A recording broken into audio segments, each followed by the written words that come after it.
Hey, this is Melissa, and today I'm here with you to do a video. We are going to make a khaki, and we're going to add a ruffle to the neck. What we need to get started is the khaki pattern and your fabric. Fabric allowance, just like whatever it would be for whatever size you're making. There shouldn't be any change with that. You need to go to the blog post, and there will be instructions how to do this, and there's also information on the size of the ruffle that you need to cut for whichever size you're making, so you can go and cut that extra piece as well. Now let's talk about the other things you need to know about khaki. There are two views, and the necks of each of these views are different, and they are done with a different binding technique. And this ruffle is only going to work if you use the View B binding technique and the View B neck. So that's what I'm going to do in the video today. I'm going to make a sleeveless dress with a ruffle at the neck, but it's certainly possible that somebody might want to make a sleeved dress with a ruffle, which is totally fine. But what you have to do is modify the neck on this bodice so that it matches this one. So I'm going to talk in a few minutes about what you need to do to modify so that you can add a ruffle to this dress if you would like to do that. So what I would like for you to do, go to the blog, cut out your ruffle, cut out all of the pattern pieces for what you need. If you're making the sleeveless dress, you're going to cut everything out like you would exactly like the pattern. All of those pieces, View B neckband for sure, View B bodice, the sleeve bands, and the skirt. If you want to make one with sleeves, you can cut everything out like that. With the exception of the neckband, you need to cut the View B neckband. So you're going to cut your View A bodice, your View B neckband, your sleeves, and your skirt. So whichever view you are using, we can make that work.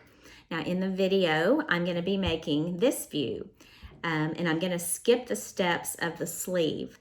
So once we have finished the neck, you can go back to the sleeve in the pattern and go on and add that and follow the instructions, because there shouldn't be any differences with what you do there. So go ahead and get all of your pieces cut out for whichever view you're going to make, and come back, and I'm going to show those of you who are making the sleeved view an easy way to modify the neck itself on the bodice, and then we can start sewing. So let's talk about what you need to do to modify the neck if you're making the sleeve view of the pattern. Now I had you go ahead and cut out your bodice pieces for the View A on the sleeved version, and we're going to need to change the neck on those to be like the View B version. So what you're going to do, now I just have mine on paper here. I've already had you cut yours with fabric, but I'm going to demonstrate this way. This is actually my back bodice piece, and I've got my front bodice pieces over here because you're going to do the same thing to both. So I've got my View A fabric, everything cut out, and I'm going to get my pattern piece for View B, and I'm going to put it right on top, and I'm going to line up this center that's on the fold, and I'm going to line up the shoulder up here. And when I do that, and actually your bottom should line up too. When I do that, you're going to see that the arms are not going to be the same, and the neck isn't going to be the same either, but the only thing we're going to modify is this neck. So you can take a pencil fabric marker, and you're going to draw a line right along your fabric along this curve right here. Once you've done that, then you can take your scissors and you can cut along that line, and that will put your View B neck onto your View A bodice. And you're going to do the same thing for the back bodice, which is what I just did, and you're going to do the same thing on the front so that you get to where your bodice necks line up. So this one has already been done. The only other thing you need to know is that the front bodice has a dot on the pattern piece. You need to be sure that you have transferred that dot onto your fabric for your new neckline, because this dot is very important as we line up the neckband later on. So once you have done these things and gotten your neck modified so that we have View B neck on any version that you're making, then we can go forward with the rest of the video and you can follow as it is. It's just going to be a mini sew along. All we're doing is the ruffle and the neck. in the shoulders. So once we've completed that, you can go back and put the sleeves in if you're doing the sleeve view, or you can continue with the sleeve bands and the skirts and that kind of thing. So we will get to sewing very shortly. Okay, let's get started with the instructions. We are going to follow the khaki instructions completely as they are to begin with here. I do want to say that I haven't mentioned, that there are some differences in sewing with knits than you do with wovens. I'm not going to get into any of those details except to tell you to refer to the section on the khaki pattern about the changes that you need to make with what you do with sewing with knits. So be sure that you're following what these say as we get started, but we are going to go over to step number 1. We are going to start with steps 1 through 3, and then we're going to skip over to number 12. All these in between are for the View A, and remember we're doing View B, so we don't need to worry with the View A instructions. So first thing you need to do is transfer your pattern markings. Be sure that those are there. Main things you're going to have are the 2 dots that are on either side of your front bodice neck. They're right up towards the shoulder, but not quite at the shoulder. You also need the center front of your neck and the center back of your neck marked. So mark all of those. Then you're going to stitch your shoulder seams. You're going to finish them, and you are going to press them to the back. I've already done that on this, obviously. Step 3 talks about doing some stay stitching along the bottom edge of your bodice. Go ahead and take care of that. And then skipping over to number 12, it has you ironing over to the wrong side 1/4 inch along one long edge of your neck binding, and then you are going to stitch the short ends together like this and press them open so that you have a circle here when you're finished. So go ahead and take care of doing all of those things, and when you get back we will work towards getting the neck binding to the bodice. Now the next thing that we need to do going forward is to take our neckband and mark it in 4ths. So the way that you do that is you take your edge, your end that has the seam, keep it on the end, and we are going to fold it and get to this other end. Once you've got that end, you can take your marker and you can mark both edges here where the middle is. Once you have those marked, you're going to take those markings and you are going to put them with your seam. So I have those lined up there, and then I can come over here and I can mark my 1/4 marks. So I've got some marks on this end and then also some marks here. So this is going to help us as we get everything lined up later on.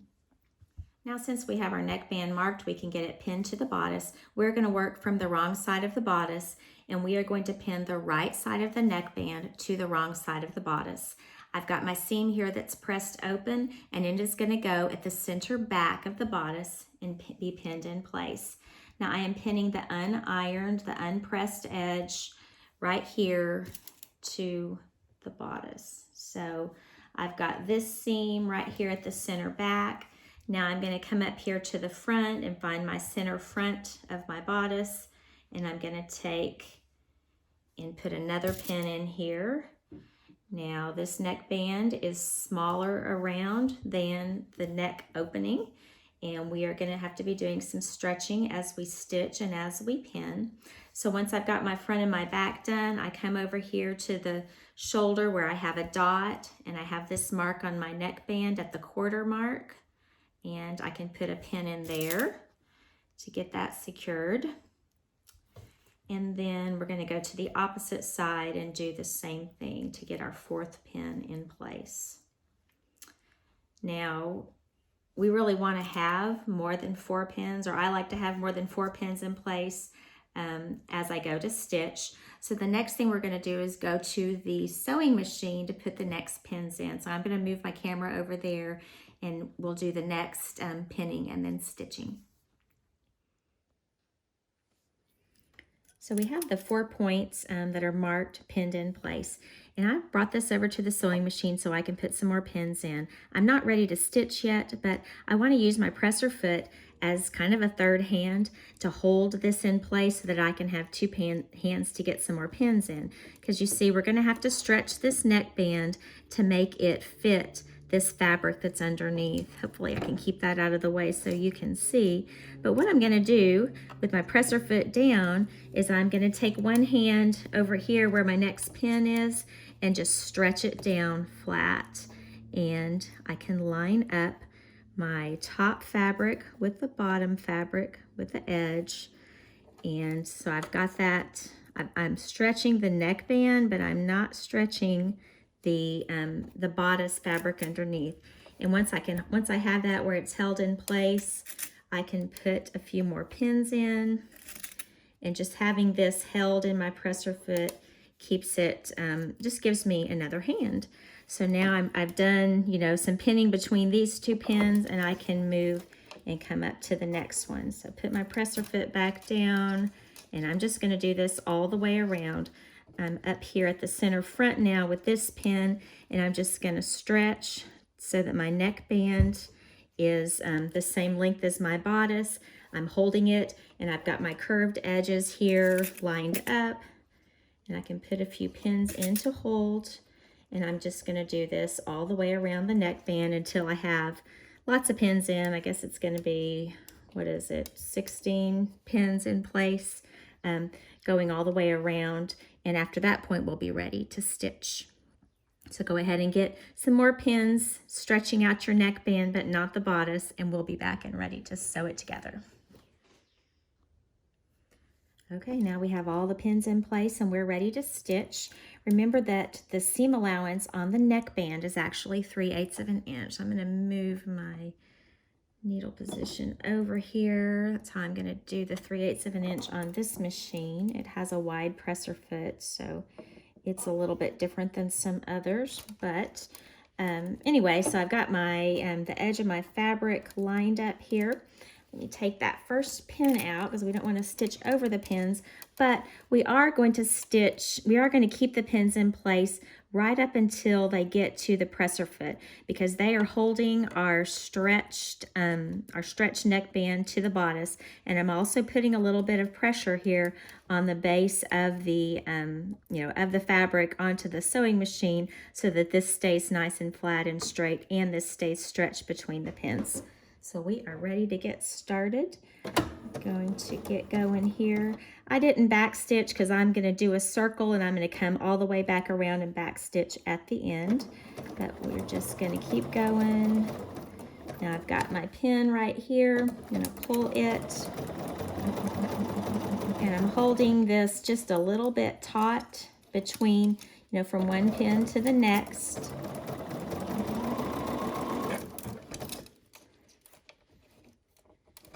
Get that one out. I hope you can see with all this fabric in the way. Hopefully it's not too bad there. Just gonna go all the way around. It looks like I've lost a pin here, but that's not a problem because I can put it back. Okay. So we are gonna go all the way around this neck. And so far, everything that we've done is exactly from the Kaki instructions. There's been no change. We're just about to get to the point where we're going to deal with the ruffle.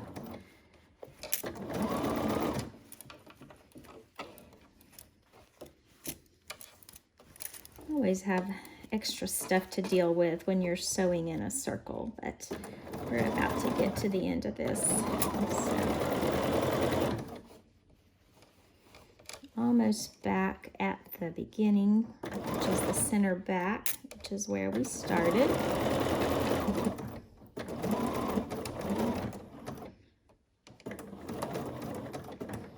And I can do a little bit of, all right. So now we have all of that stitched together, and it looks so funny the way it is, but this is how it's supposed to look when you have it done. You have the right side of your neckband stitched to the wrong side of your bodice. And come back next and we will do the next thing. Next thing is the ruffle. We've got the neckband here. If we were following the Kaki instructions as they normally are, our next step would be to turn this neckband to the front, turn it under, and then do the top stitch along there. But we are going to do the ruffle on there instead. So get your ruffle piece out. take it and either zigzag or serge the one long edge, whichever edge. You know, if you have a directional fabric, you're gonna want to make sure that you are putting the hem edge, you know, towards the bottom. But go ahead and zigzag or serge that edge. After you've done that, then take your two short ends, put them together, right sides together, and then stitch across this end and press everything open. So we have it in a circle now. The next thing to do is to take this edge that you've either serged or zigzagged, press it to the wrong side, 1/4 of an inch, and then you're going to top stitch all the way around with a stitch length of 3. So we have our ruffle edge finished. The next thing we need to do is mark it in 4ths, just like you did the neckband, you know, with the seam end here, and you're going to mark this end, then you're going to put those together, and you are going to mark these 1/4 marks as well, and then sew some gathering stitches onto your ruffle. Our seam for your neck is going to be 3/8 of an inch, so your gathering stitches need to be 1/4 of an inch from the edge and 1/2 an inch from the edge, a lengthened machine stitch. So do that and come back and we'll put it to the neckband. So now we're ready to gather up this ruffle to the bodice. You can lay your ruffle the right side up on top of the right side of the bodice. You are going to match up the center back of your ruffle with the center back of the neck and begin pinning. You know, you've got your 4 spots that are marked that you need to line up. Gather everything up to fit, put lots of pins in place, and then you're going to take it to the sewing machine and you're going to baste all the way around. As you're basting, be sure that you keep this back portion of the neckband out of the way. Be sure that you're stitching on nice flat bottom down there. It's real easy for this to creep up as you're stitching and get in the way, so just kind of pay attention to that, but baste that in place all the way around, and then we'll come back and do the next step.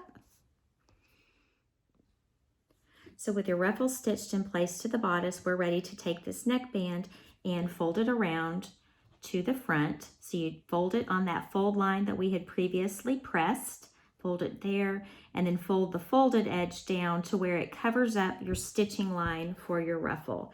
After you have that folded down in place, then you can put a pin in, and you are going to do this all the way around the entire neck, so that you have it have that stitching line covered up and everything is bound all the way around. Now it does look a little bit nicer if this binding is a little bit snug. You shouldn't have any wrinkles or anything. So go on and fold it down where it's rather snug across the top, but you do want to be sure that your stitching line down here is covered up. We're going to go to the sewing machine after this is all pinned and do some top stitching to stitch it down. And then after that, we will be all finished with the neck. So go ahead and get everything folded around and pinned around all the way around the circle, and then we will almost be finished. I wanted to show you how I had this set up with the machine just to make it easier to get a nice straight line all the way around this binding. I have an edge stitch foot, which makes things easier. It's the one that has a little blade kind of right down the middle. I'm going to keep that blade lined up right along here with my folded edge all the way around. I've taken my needle and I've moved it over a few positions so that it's going to stitch right along here as I go all the way around. But all I have to really watch is, besides to take my pins out, all I have to really be watching is this blade right here in the middle. So I'm going to get started here. It actually looks like I probably put my needle, my pins going in the wrong direction, where I'm having to take them out with my left hand, but I'm going to make that work. Now, anytime you see that you're coming around and you can see that you've got your stitches right here that might show, you can always just kind of fold them up and move it around. You just kind of go slowly with this. I'm not removing pins till they get right up to the presser foot, because I want them to hold everything in place up until the last possible point. Then you still kind of need to use your fingers to keep it nice and straight.